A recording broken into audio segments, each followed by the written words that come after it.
السلام علیکم ورحمۃ اللہ وبرکاتہ۔ ہم نے اس سے پہلے کی ویڈیو میں آبادی کی بر اعظمی تقسیم کا مطالعہ کیا ہے۔ آج اس تقسیم پر اثر انداز ہونے والے عوامل کا جائزہ لیتے ہیں۔ قدرتی عوامل، یا جنہیں ہم طبعی یا جغرافیائی عوامل بھی کہہ سکتے ہیں، سطح زمین پر وقوع پذیر قدرتی عناصر کا انسانی زندگی پر مثبت اور منفی دونوں قسم کے اثرات ہوتے ہیں، جس کے بنا پر آبادی کی تقسیم ہوتی ہے۔ تو اب انہی طبعی عوامل میں سے چند عوامل کا ہم مختصر مطالعہ کریں گے، جس میں نمبر 1 ہے زمینی ساخت۔ زمینی ساخت 3 قسموں کی ہوتی ہے، جس میں نمبر 1 ہے پہاڑ، نمبر 2 میدان، نمبر 3 ہے سطح مرتفع۔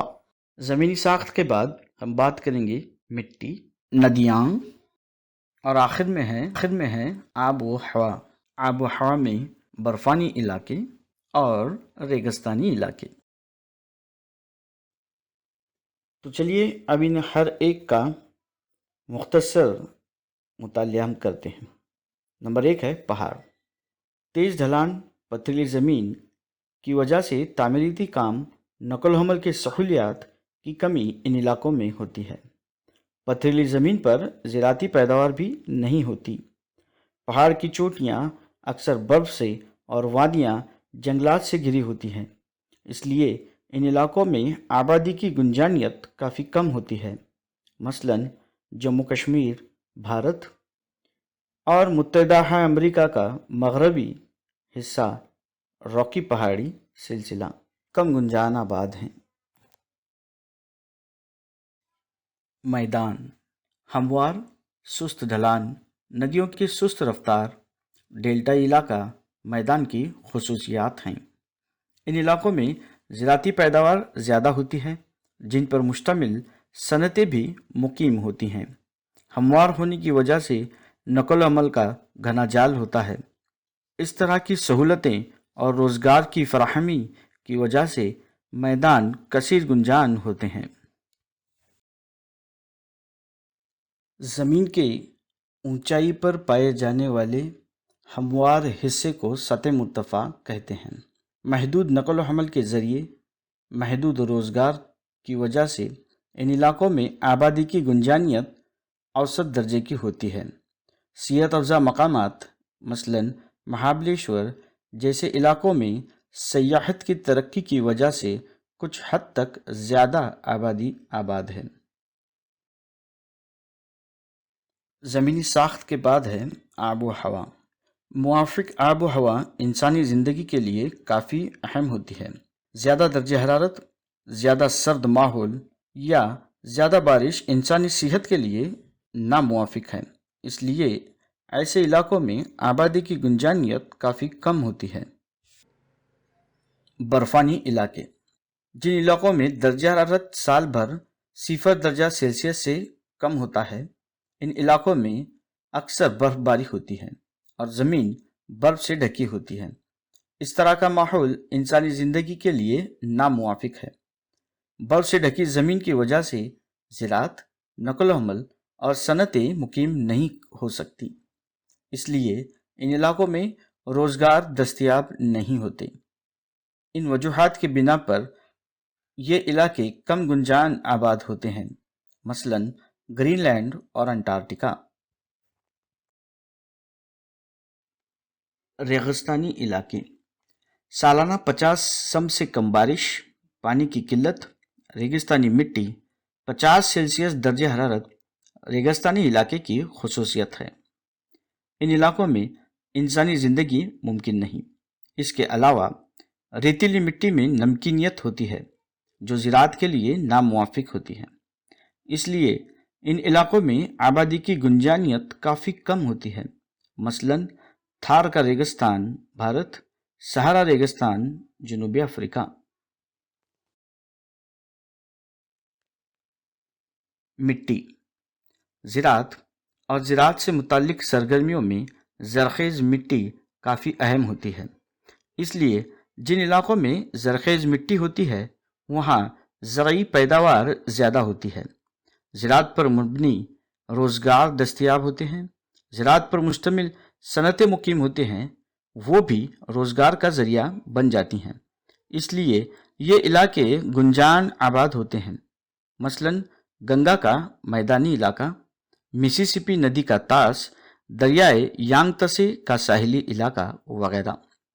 آتش فشانی مٹی بھی زرخیز ہوتی ہے، اس لیے ایسے پہاڑی وادیوں میں بھی زراعت ہوتی ہے اور آبادی بھی زیادہ ہوتی ہے، مثلاً جاوا، جاپان اور سسیلی۔ ندیاں۔ دنیا کی کئی تہذیبیں ندیوں کے کنارے ہی وجود میں آئی اور پروان بھی چڑھی، اس لیے یہ علاقے آج بھی گنجان آباد ہیں۔ مثلاً تصویر میں جو دکھائی دے رہا ہے وہ کاشی اتر پردیش کا ایک علاقہ ہے جو قدیم تہذیب کی ایک عمدہ مثال ہے۔ ندیوں کے ڈیلٹائی علاقے زرخیز مٹی کی تشکیل کرتے ہیں، جس سے زراعتی پیداوار کافی بڑھ جاتا ہے، جس پر منحصر صنعتیں قائم ہوتی ہیں۔ اس لیے ان علاقوں میں روزگار کے موقع بہت زیادہ ہوتے ہیں اور یہ کثیر گنجان آباد بن جاتے ہیں۔ مثلاً تصویر میں شانگھائی شہر دکھائی دے رہا ہے جو ہوانگ ہو ندی کے کنارے آباد ہے۔ کسی بھی علاقے کا محل وقوع اس علاقے کی ترقی پر اثر انداز ہوتا ہے۔ نقل و حمل کے مرکز، ریلوے جنکشن جیسے علاقوں میں روزگار کے کئی موقع ہوتے ہیں اور انسان کی دیگر ضرورتیں بھی انہی علاقوں میں آسانی سے پوری ہوتی ہیں، اس لیے ان علاقوں میں آبادی زیادہ پائی جاتی ہے۔ مثلاً ممبئی جو سمندری راستوں سے دنیا بھر کے بازار سے جڑا ہوا ہے، ساتھ ہی سڑکوں اور ریل راستوں سے ہندوستان کے اندرونی ریاستوں سے بھی جڑا ہوا ہے، اس لیے ممبئی کثیر گنجان آباد ہے۔ چلیے اب دیکھتے ہیں سماجی، معاشی اور سیاسی عوامل۔ نمبر 1 ہے زراعت، نمبر 2 ہے صنعت کانکونی، نمبر 4 ہے شہریانہ اور آخر میں ہے انتظامی امور اور سیاسی پالیسیاں۔ زراعت۔ زراعت انسان کے سب سے قدیم پیشے میں سے ایک پیشہ ہے۔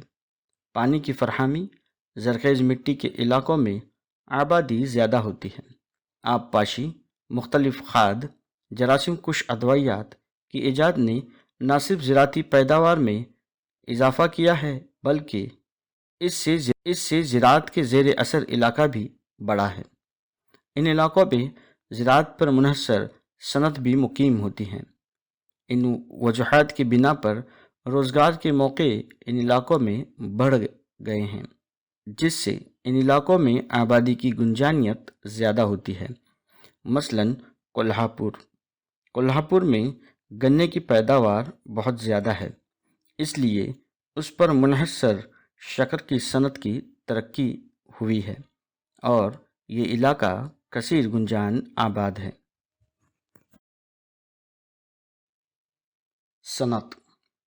صنعت انسان کے سب سے اہم پیشوں میں سے ایک ہے۔ صنعتی علاقوں میں نقل و حمل جیسی سہولتوں کا گھنا جال بچھا ہوتا ہے۔ دیگر سہولتیں جیسے مواصلات، بازار، دواخانہ وغیرہ بھی آسانی سے دریافت ہوتے ہیں۔ روزگار کی فراہمی اور سہولتوں کی وجہ سے یہ علاقے گنجان آباد ہوتے ہیں۔ نیچے کی دو تصویریں ایک شہر کی ہیں جو اونچائی سے لی ہوئی ایریل تصویر ہے۔ دائیں جانب کی شکل میں سرخ دو حصے میں سے ایک صنعتی علاقہ ہے اور دوسرا اس کے اطراف کی بستیاں ہیں۔ بائیں جانب کی تصویر میں ہم صاف دیکھ سکتے ہیں کہ صنعتوں کے اطراف سڑکوں کا اور دیگر سہولتوں کا جال بچھا ہوتا ہے، اس لیے یہ گنجان آباد ہوتے ہیں۔ کانکونی۔ اعلیٰ درجے کے معدنیات جن علاقوں میں دستیاب ہوتے ہیں وہاں ان پر منحصر صنعتیں مقیم ہوتی ہیں۔ کانکونی اور صنعت کی وجہ سے ان علاقوں میں ہنرمند اور غیر ہنرمند دونوں قسم کے مزدوروں کو روزگار ملتا ہے، اس لیے کانکونی کے علاقوں کے اطراف بڑے پیمانے پر بستیاں آباد ہوتی ہیں، مثلاً جمشید پور، بھارت، جہاں خام لوہے سے فولاد بنانے کی صنعتیں مقیم ہیں۔ شہریانہ کسی چھوٹے شہر کا بڑے شہر میں منتقل ہونے کے عمل کو شہریانہ کہا جاتا ہے۔ صنعت کی وجہ سے ان علاقوں میں پہلے چھوٹی بستیاں آباد ہوتی ہیں، لیکن صنعتوں کی وجہ سے یہاں کئی سہولیات بھی بآسانی مل جاتی ہیں، جیسے نقل و حمل، بڑھتی آبادی کی سہولیات دینے والے اور دیگر ضروریات فراہم کرانے والے لوگ بھی ان علاقوں میں آ کر مقیم ہو جاتے ہیں۔ اس کے علاوہ صنعتوں سے جڑے ہوئے ذیلی دیگر چھوٹے پیمانے کی اور گھریلو صنعتیں بھی مقیم ہونا شروع ہو جاتی ہیں، جس سے یہ بستیاں پہلے چھوٹے شہر اور پھر بڑے شہروں میں منتقل ہو جاتی ہیں، جہاں آبادی کی گنجائش زیادہ ہوتی ہے، مثلاً ممبئی۔